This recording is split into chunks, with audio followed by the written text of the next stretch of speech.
네, 오늘 함께 나눌 하나님의 말씀은 구약성경 사무엘하서 7장의 말씀입니다.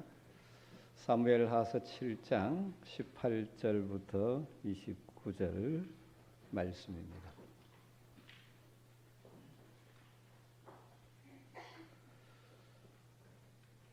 우리 말씀을 한 절씩 교독 번갈아서 읽도록 하겠습니다. 18절을 제가 읽습니다. 다윗 왕이 여호와 앞에 들어가 앉아서 이르되 주 여호와여 나는 누구이오며 내 집은 무엇이기에 나를 여기까지 이르게 하셨나이까.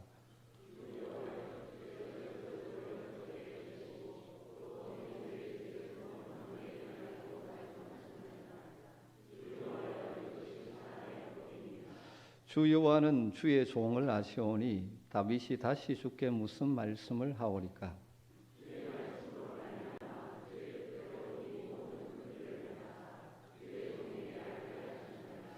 그런즉 주 여호와여 주는 위대하시니 이는 우리 귀로 들은 대로 주와 같은 이가 없고 주 외에는 신이 없음이니이다.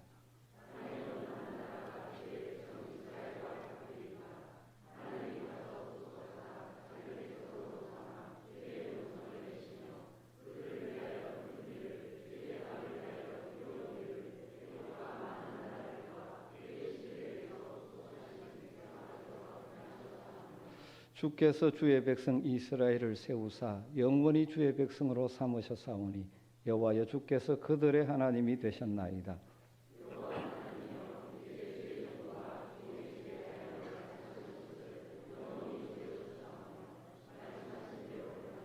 사람이 영원히 주의 이름을 크게 높여 이르기를 만군의 여호와는 이스라엘의 하나님이라 하게 하옵시며 주의 종 다윗의 집이 주 앞에 견고하게 하옵소서.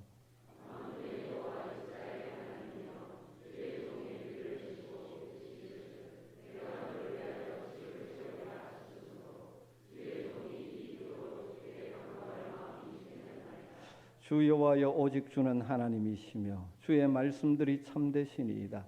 주께서 이 좋은 것을 주의 종에게 말씀하셨사오니 이제 청하건대 종의 집에 복을 주사 주 앞에 영원히 있게 하옵소서. 주 여호와께서 말씀하셨사오니 주의 종의 집이 영원히 복을 받게 하옵소서 하니라. 아멘. 사무엘 상하서를 통해서 살펴보면 다윗 왕이 참으로 위대한 하나님의 사람, 믿음의 사람임을 보여주는 사건들이 참 많이 있습니다. 너는 칼과 단창으로 내게 오거니와 나는 만군의 여호와의 이름 곧 네가 모욕하는 이스라엘 군대의 이름으로 내게 가노라 외치며 골리앗을 향하여 나아가 물맷돌로 넘어뜨리는 그 믿음의 용기, 사울왕의 지속적인 추격에도 불구하고 인내하며 여호와께서 기름 부음 받은 자를 내가 칠 수 없다라고 하며 여호와 하나님 앞에서 살았던 다윗의 모습, 그 외에 다윗의 아름다운 믿음의 모습은 참 많습니다.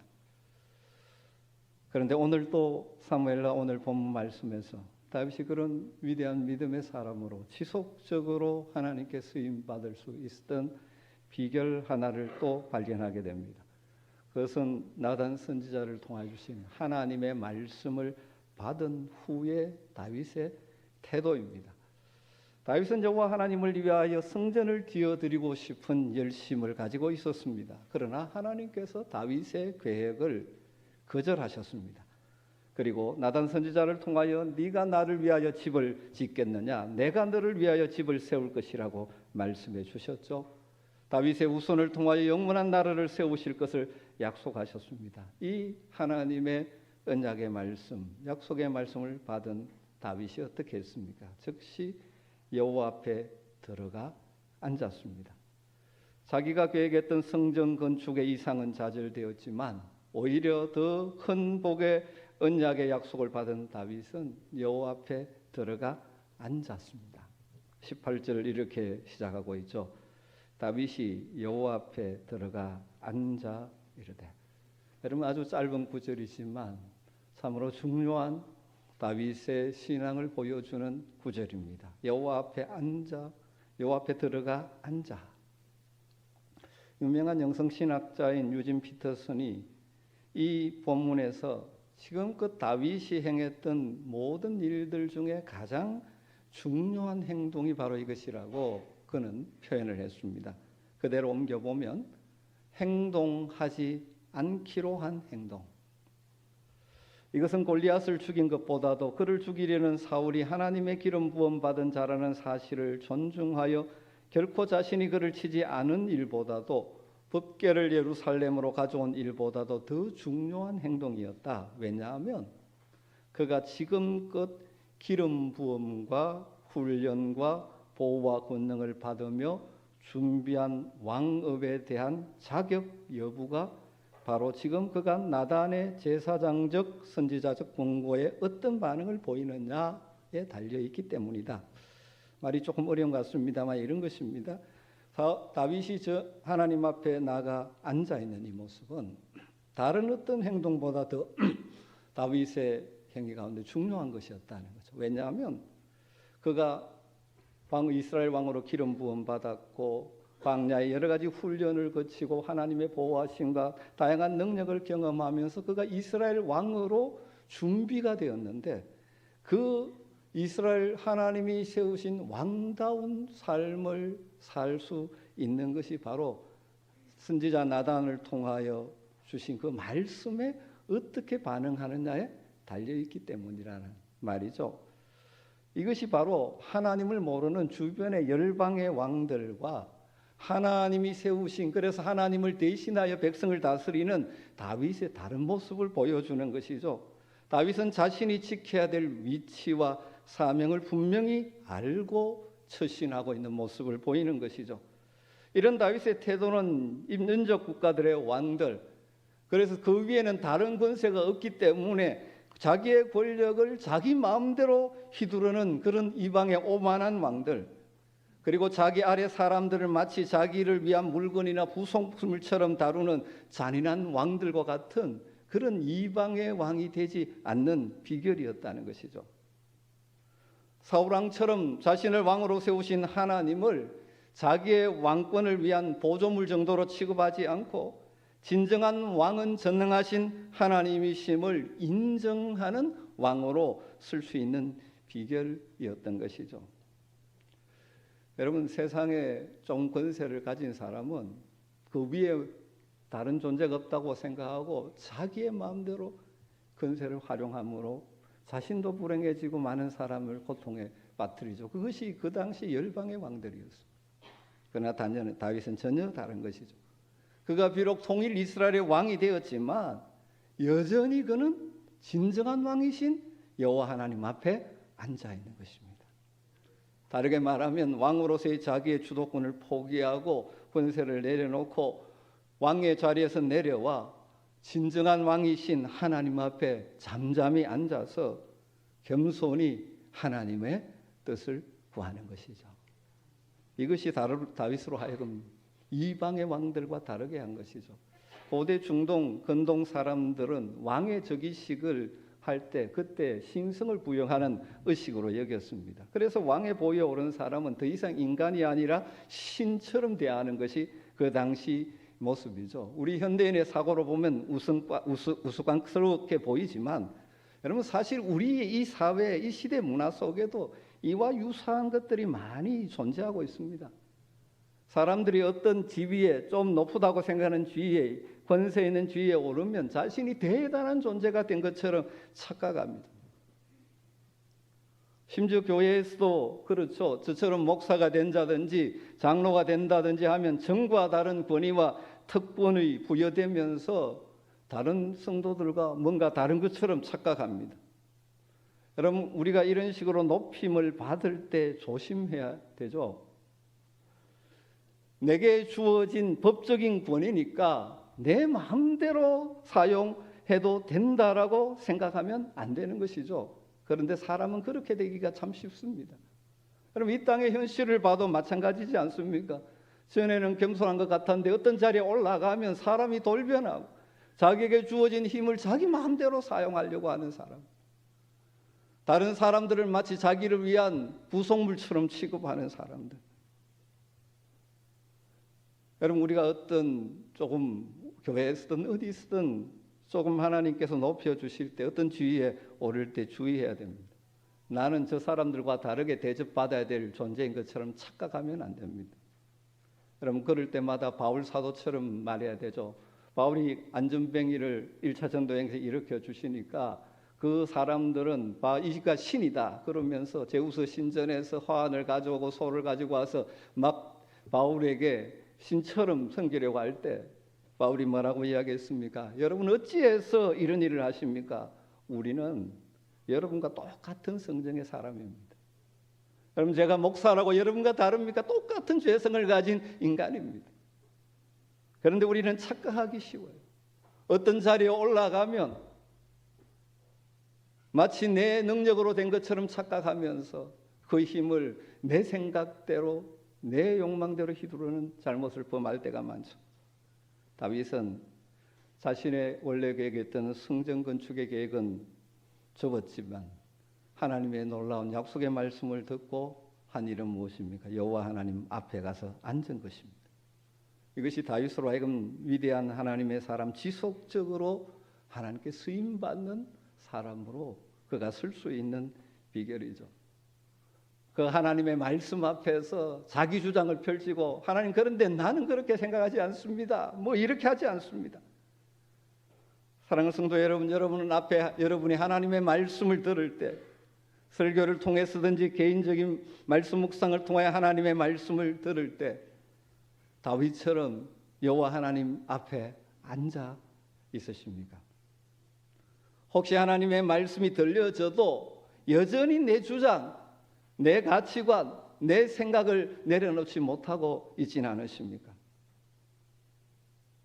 또 심지어 자신의 욕망을 거룩하게 포장해서 비전이라고 합리화하고 하나님이 말씀하심에도 끄지 못하고 여전히 그것을 붙들고 있지는 않으십니까?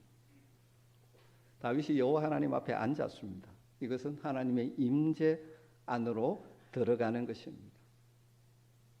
자신의 계획 대신에 하나님의 계획을 따르겠다는 말이죠.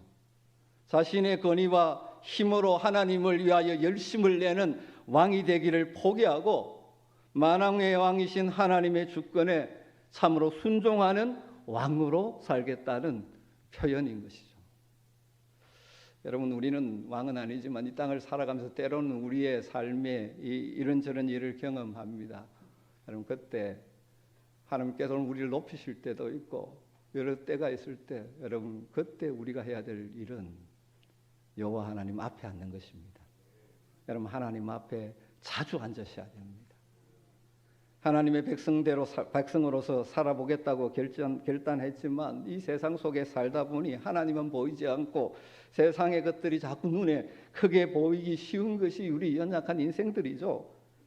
또 심지어 교회 일을 시작하면서 처음에는 하나님을 위한 일이라고 시작했는데 하면서부터 그 일이 내게 주어지고 거기에 따른 여러 가지 이 힘들이 주어지면서 그것을 내 명예욕을 높이고 내 주장을 펼치고 내 뜻을 펼치는 일을 하면서 거룩하게 하나님 주신 비전이라고 포장하기가 쉬운 것이 우리 연약한 인생들입니다. 여러분 그렇기 때문에 자주 조용히 하나님 앞에 앉는 시간이 우리에게 필요합니다. 하나님 앞에 앉아서 하나님의 말씀에 내 계획을 비춰보면서 점검해야 되는 거죠. 하나님의 뜻에 나의 생각을 비추어 보면서 조정해야 되는 것이죠. 하나님 앞에 앉는다는 것은 어떻게 보면 가만히 앉아 있는 것처럼 보이니까 아무 일도 하지 않는 것처럼 생각하기 쉽습니다. 그렇지 않습니다. 다윗은 하나님 앞에 앉기 전에도 여러 가지 일을 했고 앉은 이후에도 여러 가지 일을 했습니다. 그런데 뭐가 차이입니까? 하나님의 뜻대로 행동하기 시작하는 것입니다. 하나님이 가라 그러면 우리는 가야 되는 것이고 하나님께서 이렇게 하라면 해야 되는 것이죠. 그 하나님 앞에 그러기 위해서 조용히 앉는 시간이 필요한 것입니다. 여러분 어떻습니까? 이 바쁜 세상을 살다 보니 하나님 앞에 조용히 앉아서 하나님 앞에서 여러분의 자신을 점검하는 시간들을 가지지 못하고 있지는 않습니까? 정신없이 바쁘게 살다 보니 여러분의 삶의 방향을 잊어버리고 있지는 않습니까? 아니면 세상의 욕심이 나를 주장해서 나를 끌고 가고 있는 불행한 자리에 있진 않으십니까? 여러분, 시간을 내어 하나님 앞에 앉는 은혜가 있게 되기를 주의 이름으로 부탁을 드립니다. 다윗이 여호와 앞에 들어가 앉아서 무엇을 했습니까? 기도를 했죠. 아주 긴 기도입니다. 그의 기도의 특징이 무엇입니까? 저는 한 세 가지로 정리를 하고 싶습니다. 첫 번째로 다윗의 기도는 겸손에 근거한 감사의 기도였습니다.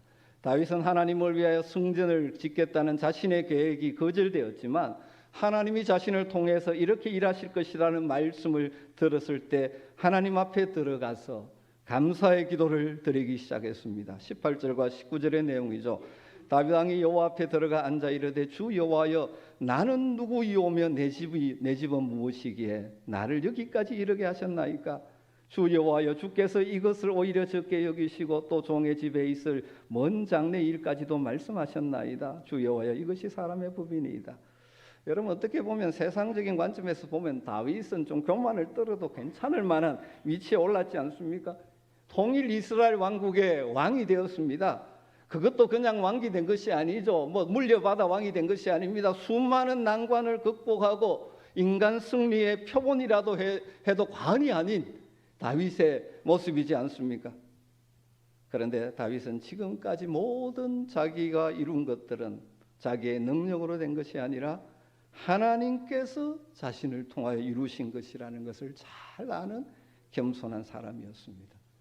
다윗은 하나님께서 말씀하신 그대로 자신은 목장, 원래 양을 치던 양을 따르는 데 있었는데 거기에서 데려다가 내 백성 이스라엘의 주권자로 삼으신 것은 하나님이라는 사실을 알기 때문에 그 하나님 앞에 겸손히 마음 깊은 곳에서 우러나오는 감사의 기도를 지금 드리고 있는 것이죠. 내가 누구이오며 내 집이 무엇이기에 이렇게 표현합니다.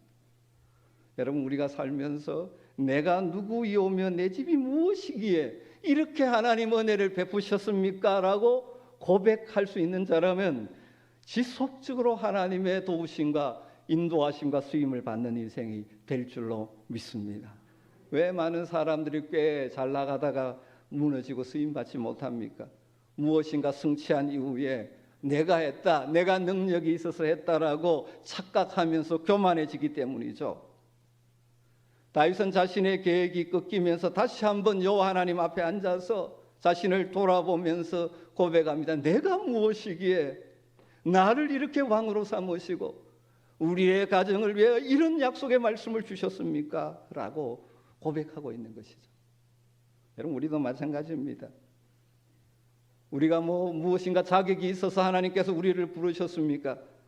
우리를 영원한 하나님 나라에 속한 하나님의 백성 되게 하신 것, 이 세상 가운데 왕 같은 제사장으로 이 땅에서 택하시고 세우신 것, 또 교회 공동체 속에서 하나님께서 우리에게 각자에게 직분을 주신 것, 또 하나님께서 여러분의 삶의 자리에서 여러분을 그 자리에 두신 것, 이 모든 것이 내가 무엇이기에 나를 이렇게 사용하십니까? 라고 고백하며 감사할 수 있는 자가 되기를 주의 이름으로 축복합니다. 내가 무엇이기에 목사로 세워주셨습니까? 이 고백이 있어야 지속적으로 사명의 길을 감당할 수 있겠죠. 내가 무엇이기에 나를 장로로 세워주셨습니까? 여러분, 종종 잘 나가다가 무너지는 사람이 이것이 무너지기 때문입니다. 내가 무엇이기에. 여러분, 이것이 여러분의 마음에서 나오는 고백이, 그래서 현재 여러분에게 주어진 것들에 대해서 감사가 있는 여러분 되시기를 주의 이름으로 축복합니다. 두 번째로 다윗의 이 감사 기도가 자연스럽게 하나님을 찬양하는 찬양으로 바뀌기 시작합니다. 여러분, 그렇습니다. 하나님의 은혜에 감사할 줄 아는 사람은 당연히 하나님을 찬양하는 사람이 됩니다. 22절부터 24절이죠. 그런즉 주 여호와 하나님이여 이름으로 주는 위대하시니 이는 우리 귀로 들은 대로 주와 같은 이가 없고 주 외에는 참 신이 없음이니이다. 땅의 어느 한 나라가 주의 백성 이스라엘과 같으리이까?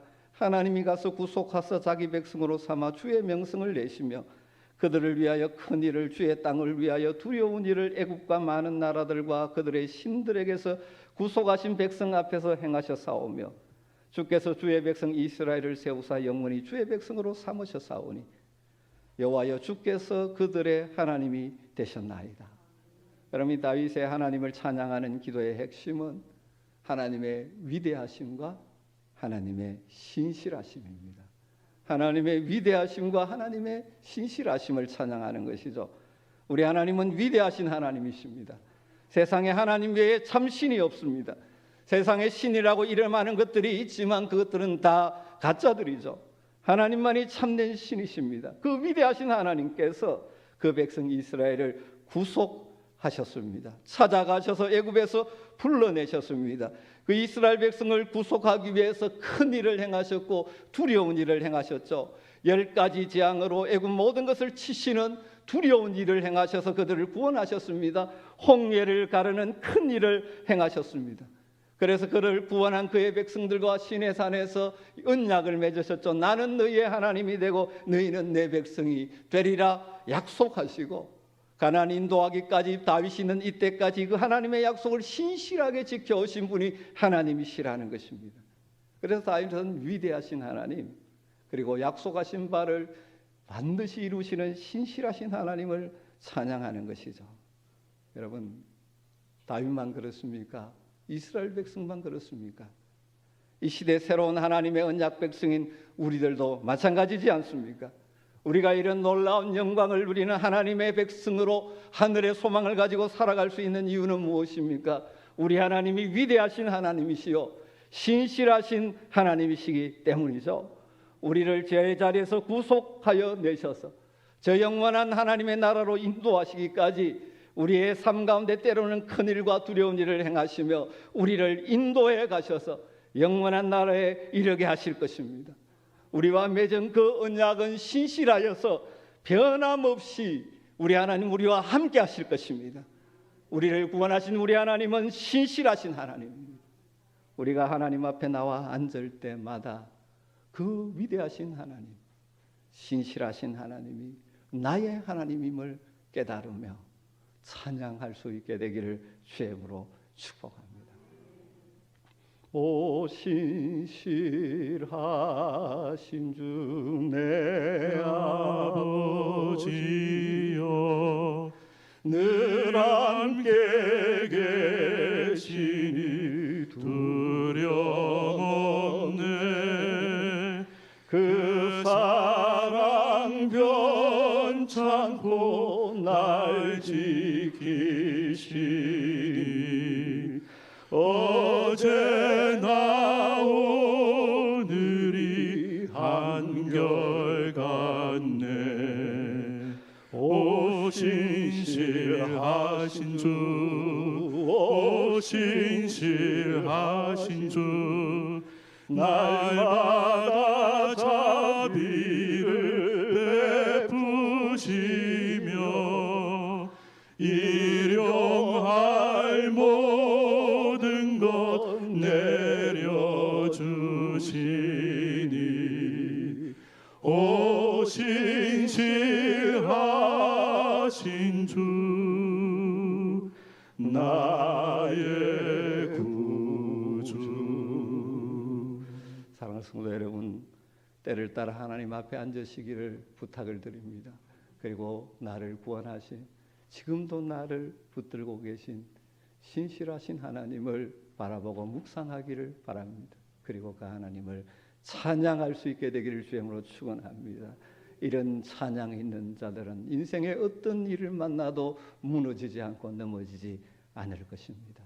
그 신실하신 하나님이 여전히 나를 그 상황에서 건지시고 나를 이끌고 가실 것을 믿기 때문입니다.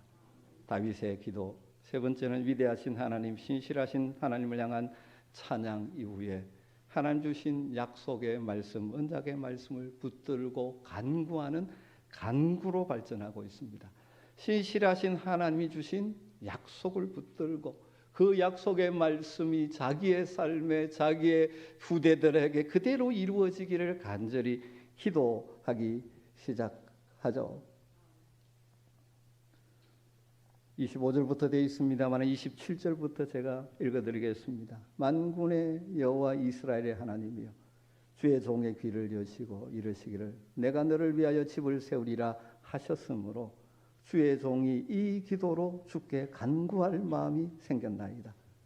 주 여호와여, 오직 주는 하나님이시며 주의 말씀들이 참되시니이다. 주께서 이 좋은 것을 주의 종에게 말씀하셨사오니 이제 청하건대 종의 집에 복을 주사 주 앞에 영원히 있게 하옵소서. 주 여호와께서 말씀하셨사오니 주의 종의 집이 영원히 복을 받게 하옵소서 하니라. 다윗의 기도의 결론은 자신의 왕국이 영원하기를, 영원히 복을 받기를 구하는 기도입니다. 그러나 이 다윗이 복을 구하는 기도는 자신의 이기적인 동기에서 나온 것이 아닙니다. 자기의 욕망 성취를 위해서 하나님의 이름으로 미아한 기도가 아니죠. 무엇에 근거해서? 말씀하셨사오니, 하나님의 약속의 말씀에 근거해서 하나님께 소망을 두면서 하나님께서 약속하신 말씀대로 내게, 우리 집에, 우리의 후대들에게 이루어 달라고 지금 기도하고 있는 것입니다. 여러분, 우리에게 이 기도가 필요합니다. 하나님의 약속의 말씀을 붙들기를 주님으로 축원합니다. 설교를 들으면서 개인적으로 묵상하면서 이 말씀 가운데서 여러분에게 약속의 말씀들을 붙들어야 합니다. 다윗에게 하나님께서는 약속해 주셨죠. 그래서 그것을 붙들고 그것이 이루어지기를 간절히 기도하는 것이죠. 여러분, 여러분의 삶이 지속적으로 하나님의 은혜 가운데 살아가기를 원한다면 약속의 말씀을 붙들고 기도하는 기도가 있어야 합니다. 여러분, 정말 구하는 것이 여러분의 욕망인지 아니면 하나님의 말씀에 근거한 거룩한 소망인지 하나님 앞에서 여러분 스스로를 점검해 보면서 날마다 약속의 말씀을 붙들고 기도하는 은혜가 있게 되기를 주의 이름으로 축원합니다. 여러분, 하나님 우리에게 약속하셨습니다. 하나님이 약속하셨으면 우리는 그냥 가만히 있으면 되는 것입니까? 그렇지 않습니다. 하나님은 약속을 붙들고 간구하면서 나아가라고 말합니다. 이것이 하나님이 그의 백성 가운데 하신 그 약속을 이루어 가시는 하나님의 방법입니다. 성경을 보면 계속 그 방법을 사용하십니다. 믿음으로 그 약속을 붙잡고 기도하고 용기를 얻어 일어서 걸어가는 자들을 통해 하나님은 일하시는 것이죠. 그런데 종종 교회 안에는 극단적인 하나님 주권 사상에 사로잡혀서 기도하기를 게을리 하는 사람들이 종종 있습니다. 잘못된 가르침이죠. 하나님이 약속하셨는데, 하나님이 주권자들에게 주관하는데 뭐 인간들이 그렇게 기도하느냐고, 그러면서 기도하는 것이 마치 인본주의적인 욕심인 것처럼 매도하는 잘못된 가르침들도 있습니다. 속지 마십시오. 언뜻 보면 하나님께 모든 주권을 올려드리는, 굉장히 하나님의 주권을 높이는 것 같지만 성경에 나타난 하나님의 방법, 하나님이 약속을 이루어 가시는 방법을 모르는 어리석은 것이죠. 하나님이 약속하시고 그 약속을 붙들고 우리가 기도하고 그 기도를 통하여 하나님은 역사하여서 하나님의 약속을 우리의 삶 가운데 이루어 가시는 것입니다. 여러분, 우리 하나님은 신실하신 하나님이십니다. 그러기에 그 말씀을 이루어 가시는 하나님을 아는 자로서 약속의 말씀을 붙들고 기도하는 것이죠. 다윗은 무엇을 기도했습니까? 주의 종의 집에 복을 주시옵소서. 주의 종의 집이 영원히 복을 받게 하옵소서. 그렇게 기도하고 있습니다. 여러분, 오늘 하나님 앞에 나와 앉아 있는 다윗의 모습을 한번 상상해 보십시오. 이것이 그로 하여금 지속적으로 하나님께 쓰임받는 위대한 믿음의 사람이 되게 한 하나의 중요한 비결입니다. 여러분, 인생을 살다가 때로는 우리의 계획이 좌절될 수도 있습니다. 내 꿈이 산산조각 날 때도 있습니다. 내가 계획한 것을 하나님께서 거절하실 때도 있습니다. 중요한 것은 그 순간에도 우리가 하나님 앞에 앉아 있어야 한다는 것입니다. 내가 계획한 대로 일이 술술 풀리고 잘 될 때도 있습니다. 그때도 하나님 앞에 앉아 있어야 합니다. 하나님 앞에 앉아서 하나님과 대화하며 하나님의 뜻을 찾고 내 계획이 아니라 하나님의 계획을 따를 수 있기를 결단하고 도우심을 구하는 기도의 사람이 되어야 하는 것입니다. 우리가 하나님 앞에 나와 앉는다는 것은 기도의 자리로 나간다는 것을 의미합니다. 내 욕심을 따라 내 목소리를 높이고 돌아가는 기도의 자리가 아니라 하나님 앞에 조용히 그분의 음성을 구하는 기도의 자리로 나가는 이 시간들이 있어야 합니다. 물론 때로 우리의 처한 상황들이 너무 힘들고 어려워서 하나님의 절실한 도움이 필요하기에 하나님을 향하여 부르짖는 기도도 해야 되지만 조용히 하나님 앞에 나아가서 하나님의 음성을 구하는 기도가 필요한 것입니다. 우리가 기도할 때 무엇보다 겸손하게 내가 현재 이 자리에 있는 것은 하나님의 은혜임을 기억하기에 하나님이 내게 이루신 일을 돌아보며 감사할 수 있어야 됩니다. 무엇보다 우리를 영광스러운 하나님의 백성으로 삼아주신 위대하신 하나님을 찬양하고 우리의 구속을 위해 행하신 그 하나님의 놀라운 일들을 묵상하고 신실하게 우리의 삶을 인도하시는 하나님을 바라보며 찬양해야 되는 것이죠. 우리를 그의 백성 삼으시고 저 영원한 하나님 나라에 들어가기까지 우리의 구원의 완성 때까지 때로는 인생에 이런저런 굴곡이 있겠지만 결코 우리를 포기하지 않으시는 하나님을 바라보며 그 신실하신 하나님의 약속을 붙들고 하나님의 뜻이 우리의 삶에, 우리의 가정에, 우리의 교회에, 우리의 일터에 이루어지기를 기도하는 하나님 앞에 앉아있는 여러분 되시기를 주님으로 축원합니다. 다윗이 올려드렸던 이 기도는 오늘 우리가 역시 드려야 될 기도라고 생각합니다. 오늘 설교를 마치면서 우리도 하나님의 약속의 말씀을 붙들고 신실하신 하나님을 바라보며 다윗처럼 기도했으면 좋겠습니다. 저를 따라 한번 하시죠. 종의 집에 복을 주사 주 앞에 영원히 있게 하옵소서. 주의 은혜로 종의 집이 영원히 복을 받게 하옵소서. 기도하겠습니다. 하나님 감사합니다. 신실하신 하나님을 바라보며 하나님 앞에 앉아 있던 다윗의 모습을 묵상하면서 이 시대 하나님의 백성으로서 우리가 지속적으로 승리하는 비결을 배웁니다. 주님, 우리에게 이 마음을 허락하여 주시옵소서. 하나님 앞에 조용히 앉는 시간들을 내게 하시고 내게 행하신 하나님의 놀라운 일들을 묵상하며 감사하고 그리고 여전히 역사하실 신실하신 하나님을 바라보며 간절히 기도함으로 하나님의 뜻이 우리의 삶에, 우리의 가정에, 우리의 일터에 이루어지는 놀라운 복이 있게 하여 주시옵소서. 예수님의 이름으로 기도드리옵나이다.